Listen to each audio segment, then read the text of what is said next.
Parang ano, mother-in-law, father-in-law. Bakit? May asawa na si ano? Ha?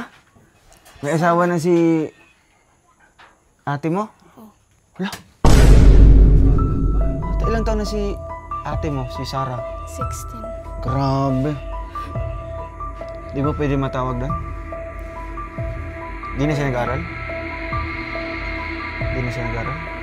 Hello, grabe. Sobrang tagal natin hindi nakabalik dito. Ngayon parang natin nalaman. Pero ikaw, nagpatuloy ka sa pag-aaral mo. Pwede siya matawagan? Ano, pupunta mo doon? Or ano lang, radyo? Pupunta mo doon? Radyo na lang. Pwede ba? Para makausap natin si Sarah.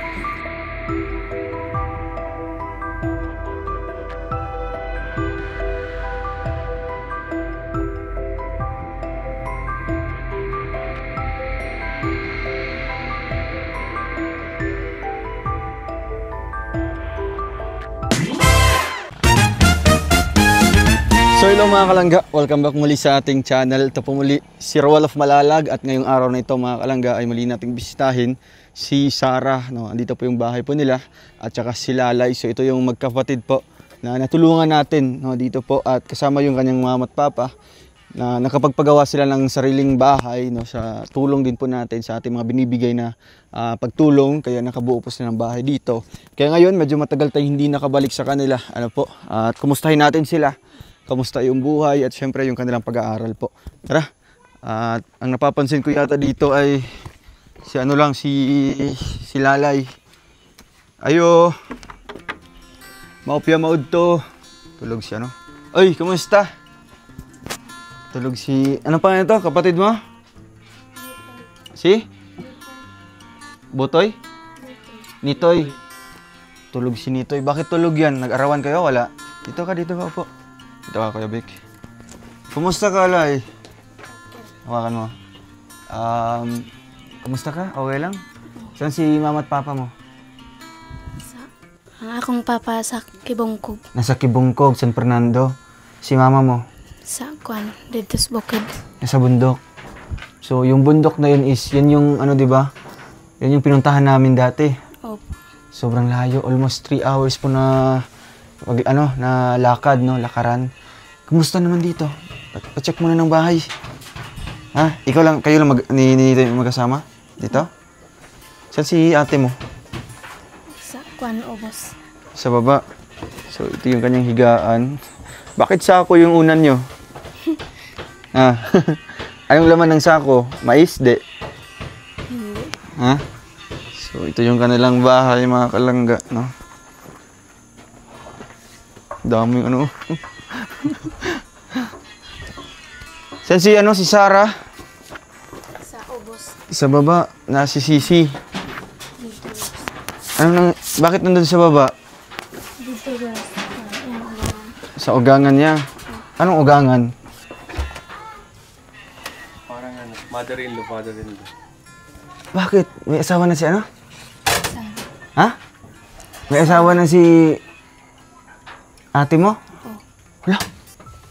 Bata pa. Bata. Ilang taon na si ate mo, si Sarah? 16. Grabe. Di ba pwede matawag doon? Di na siya nag-aral? Di na siya nag-aral? Hindi na. Wala, grabe. Sobrang tagal natin hindi nakabalik dito. Ngayon pa lang natin nalaman. Pero ikaw, nagpatuloy ka sa pag-aaral mo. Opo. Pwede siya matawagan? Ano, pupunta mo doon? Or ano lang, radyo? Pupunta mo doon? Radyo na lang. Oo. Mahal mo. Pwede ba? Para makausap natin si Sarah. Sige, pahiram mo na. Puntahan mo doon na. Ayun mga kalangga, ngayon pa lang natin nalaman dito na may asawa na pala si Sarah. No? Nag-asawa na pala. Sa edad na 16, kalain niyo po yan, no? May mga kapatid kayo or mga anak na 16 years old. Ganong edad na, nag-asawa na po dito. Grabe. Bakit di natin nalaman, no? Ngayon lang po natin nalaman mga kalangga kasi naisip ko na daanan itong bahay nila Lalay, no? Kasi every time na pumupunta tayo dito sa kanila, palaging sarado. No? Ngayon lang po siya bukas kasi andito sila sa loob. Kaya ngayon, alamin natin yung dahilan bakit ganun. At ano yung nagiging buhay na niya ngayon, no? Sa kanyang maagang pag-aasawa. Kaya ayun, tayin lang natin si Sarah dito, no? Tsaka si Lalay. So, saan si ate mo? Wala? Saliing. Nasa liing. Doon yung kina Jingjing? Oh. Namista daw. Namista. Sino kasama niya? Asawa niya? Hala. Bakit naisip niyo Matagal na siya kasawa? Ha? Pero matagal na siyang umalis dito sa inyo. Dugay-dugay na siya ni hawat dire sa inyo ha. Di rin man sila nagpuyo. Dito sila nakatira. Si Sarah. Tsaka yung asawa niya. Ilang taon yung asawa niya? Kabalo. Bana-bana ni mo. Bata pa po? Grabe. Okay lang sana mag-asawa pero ipagpatuloy yung pag-aaral ni Sarah. Bakit nawala na siya ng gana mag-aral? Pa-eskwelahan pa unta siya. Gusto ni mama at papa mo na mag-aaral pa siya. Pa-eskwelahan pa. Maestra, pa-eskwelahan pa unta. Pa-eskwelahan pa unta siya. Oh. Sa imong papa. Siya na ang dili. Ambot lang. Di kayo nag-uusap? Ha? Simula nung umalis na si Sarah, simula nung nag-asawa na siya, di na kayo nag-uusap-usap, Sino kasama mo sa trabaho? Ikaw lang. Anong trabaho niya ngayon? Mahugas o kon. Manghugas o plato? Asan? Di, ang trabaho ni Sarah, ni ate mo. Nagkuan. Magpugas sila mais. Pugas. Magtanim doon ng mais. So may sariling trabaho na siya ngayon. Ang bata pa. Bakit ganun? 16 years old po, Grabe. Kaya siguro nahihiya na si Sarah sa amin. Magpakita, Naulaw na siya. Bakit pinili niya mag-asawa? Ano gusto Wala niya? man sa kabalo nga. Ha? Nagdiretso naman. Diretso lang siya. Hindi siya nagsabi kay mama at papa mo. Katong lalaki ang nag-una. Ay, ang lalaki. Ang lalaki ang pumunta kay dito sa inyong bahay. Namalay. Tapos, gusto ni ate mo? Basan gusto na. Gusto po. Siyempre, nag-asawa na nga po sila. Ano yung hiningi ni papa mo? Sige, pangayo ito sa lalaki. Nasa ibayad? Na idori? Wala. Nay, Sige, bayad. mangayon sa akong papa. Og? Kuan. Kabayo. Kabayo. Gitagaan na? Wala pa. Wala pa. Kaya nagtrabaho pa ang papa niya. Grabe. So, ang hiningi daw po ni papa ni Sarah ay isang kabayo. Isa lang? Isang kabayo. So, hindi pa naibigay ngayon kasi nagtatrabaho pa daw yung papa ng lalaki. Grabe.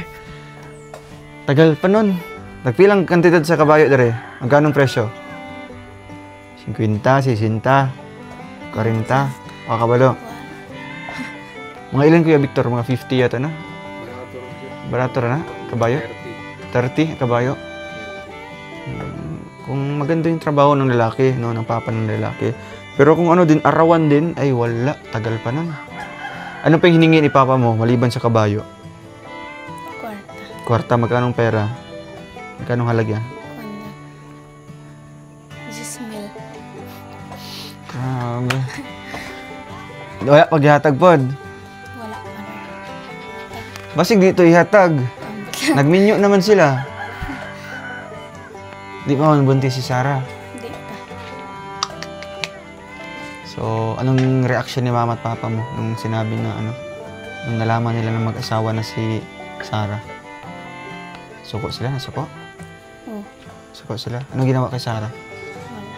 Wala lang. Giyaw-yawan? Istoryahan? Istoryahan siya. Yan, pinagsalitaan ni papa mo.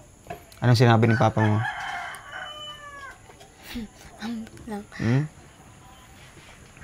Bas, hindi pa unta. Gusto mo minyo si Sarah. Mm. Naghilak man to.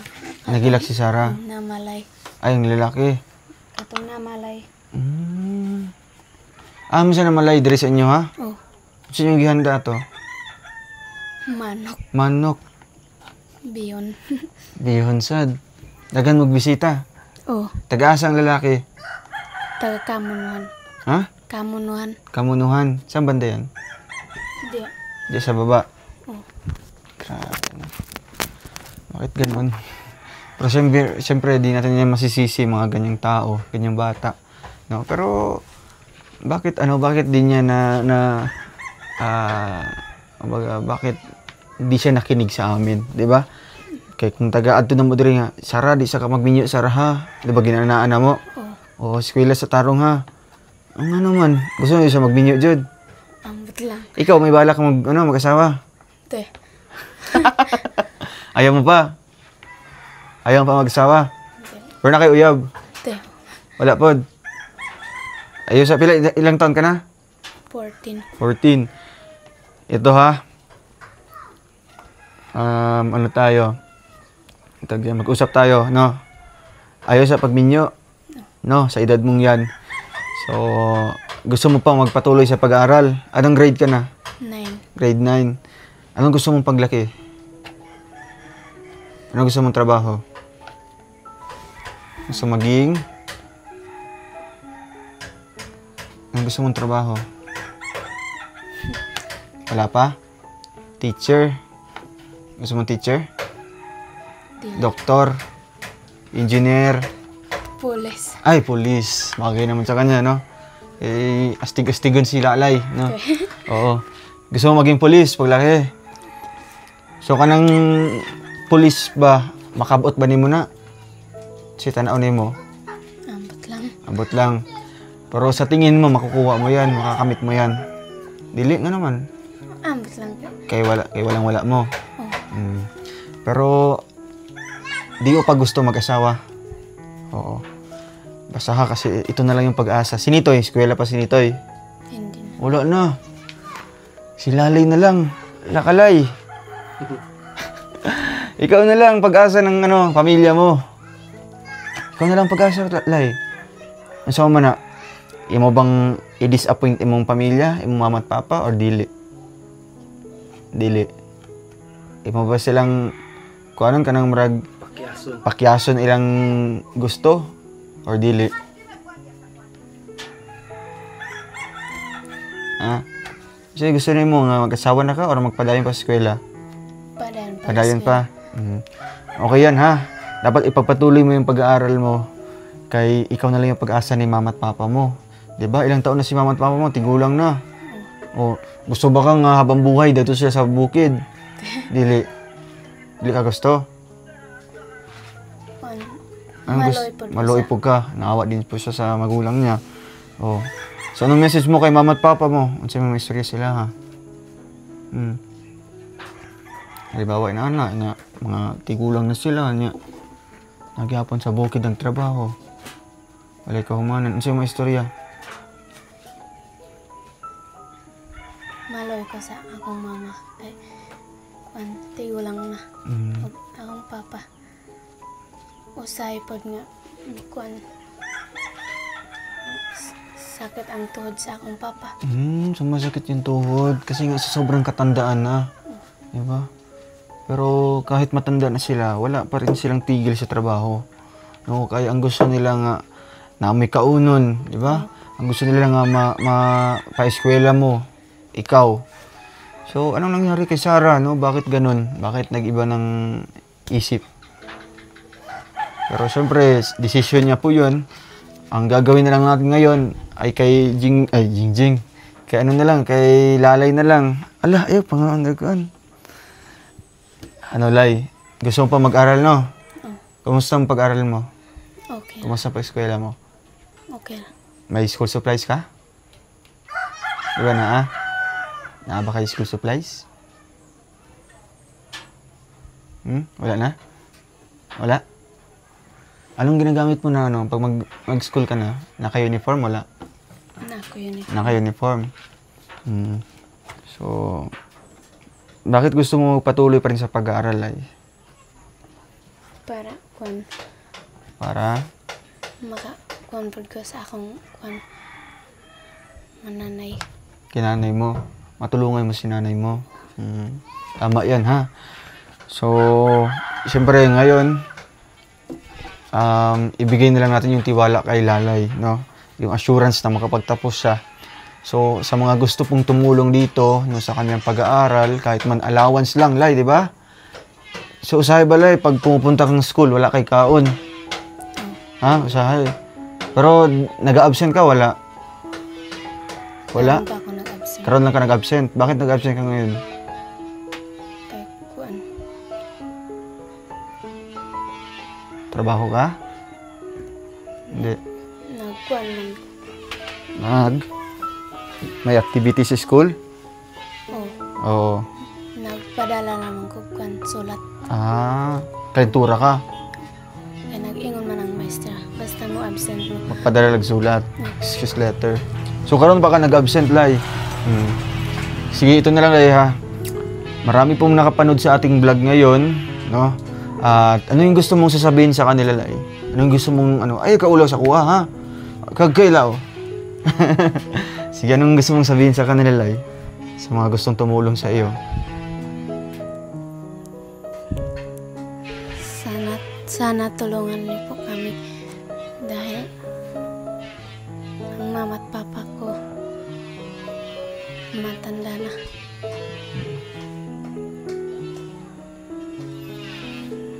Ikaw na lang yung nag-aaral. Ako na lang nag-aral. Oo, po, no?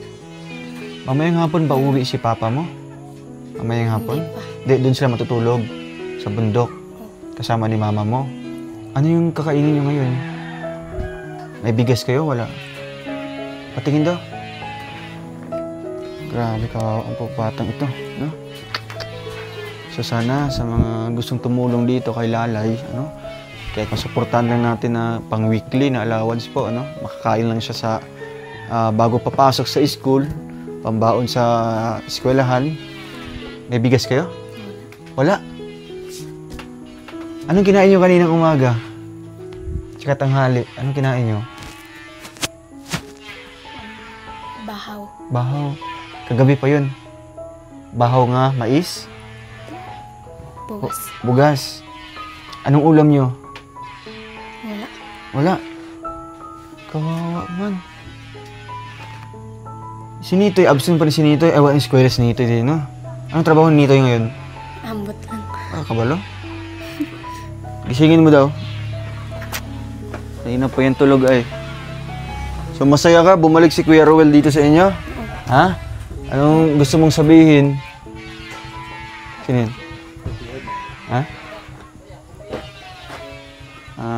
So anong gusto mong sabihin kay Kuya Rowel? Salamat kay nagbalik mo. Salamat ka. Papasalamat. Nagbalik mo. Akala mo, di na ako babalik sa inyo. So, bumalik ako ngayon dito, Lay, kasi gusto ko nga malaman yung buhay niyo ulit, ha? Gusto ko malaman yung kumusta yung pag-aaral niyo. At ngayon, nakita natin, nalaman natin na nag-asawa na pala si Sarah, no? Sayang lang po na bakit pa sana yung, yung plano natin sa kanila. Pero yung cellphone ni Sarah, asan? Kay-charge na ko. Nasa imo, ha? Okay yun. Kasi ang cellphone naman, malaking tulong yun kay Lalay. Doon ka nag-aaral, Lay. Doon ka nag-search. Pag may assignment. O, diba? So, okay yun. At least binigay ni Sarah sa iyo. Kasi alam ni Sarah na malaking tulong yan sa iyo, no? Ay, Kuya Vic, may bigas tayo, no? Sige, para pang saing-saing mamaya. Ayun. So, Lay, padayon lang sa eskwela, ha? Padayon lang sa buhay. O kung ano mga problema. Aylag kawalag paglaom, ha? Huwag kang mawala ng pag-asa, Lay. Kahit ikaw lang mag-isa na nag-aaral na, padayon lang gyapon, ha? Okay, nandito lang si Kuya Rowel. O malay mo, may tutulong sa'yo dito, Lay, na, kami na magbigay kay Lalay ng pang-allowance, o, di ba? Malaking tulong yun. No? Dako kay itong tabang sa imuha sa imong pag-eskwela, no? O, padayon lang gyapon sa pag-eskwela, no? Yan. So ito lang na ako'y dalang bugas diri ha. Ito ay lutuin nyo ito mamayang gabi ha. Saka namoy kanon. O anong uulamin nyo? Wala. Wala mo yung ambaw? Wala mo nagkakawag ambaw? Wala? Nakatilo lang kag-ambaw? Nakatilo na ka? Asa gikan? Sa bukid. Pero karon wala may ambaw? Oh. Anong lasa ng ambaw? Sarap? Sarap? Parang manok, ana. Baboy. Baka, ana. Ha? Parang pusa, ana. So, sige. At ito po, napasaya natin si Lalay. O, ito na nga, no? Bukas, magpasok ka bukas. Ha? Bakit nag-absent ka ngayon? Kumusta yung kalusugan mo? Kumusta yung lawas? Kalentura pa ka? Ha? Okay lang. Wala man nagsakit-sakit. So ito, Lai, meron akong ibibigay sa'yo ha. Ito ay pasiunang tulong ko muna sa iyo, no? Since wala kang pambaon bukas, wala kang pambili ng ulam. So malay mo pagbalik namin dito, Lai, meron nang tutulong sa iyo ha. Meron nang magbigay ng allowance o kaya magbibigay ng mga konsumo niyo dito. Lalo na pag wala si papa mo, di ba? Anong gagawin niyo? Halimbawa, di uwi si papa at mama mo sa bundok. Anong ginagawa niyo dito? Anong discarding ginagawa mo, Lai? Di papa sa akong mama kay mag-eskwela man. Dire lang ka. So, halimbawa, si mama at papa mo sa bundok, sa Batay. So, ikaw lang naiwan dito. Tapos, mag-school ka, wala kang pagkain. Anong ginagawa mo? Mag-eskwela niya. Eskwela, gyapon ka. Kahit walang laman yung tiyan. Pag-uwi mo paggabi wala gyapon kay kaunon. Wala gyapon. Kawawa mo po. So, ito, ako yatok siya mo, ha? Salamat.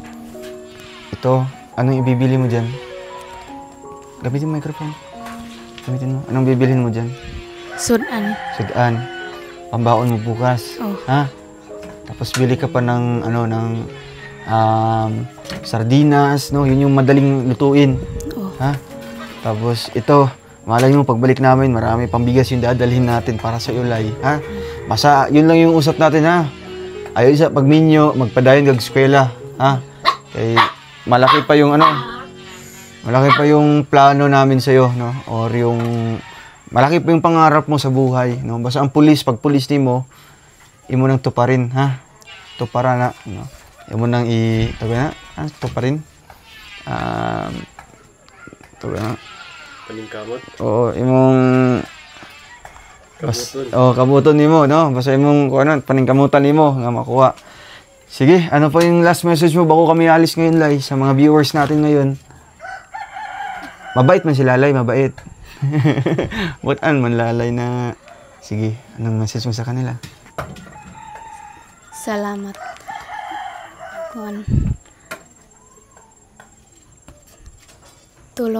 Sana matulungan mo kami. Kasi ako na lang mag-iisang nag-aral. Salamat sa bugas o kaning kwarta.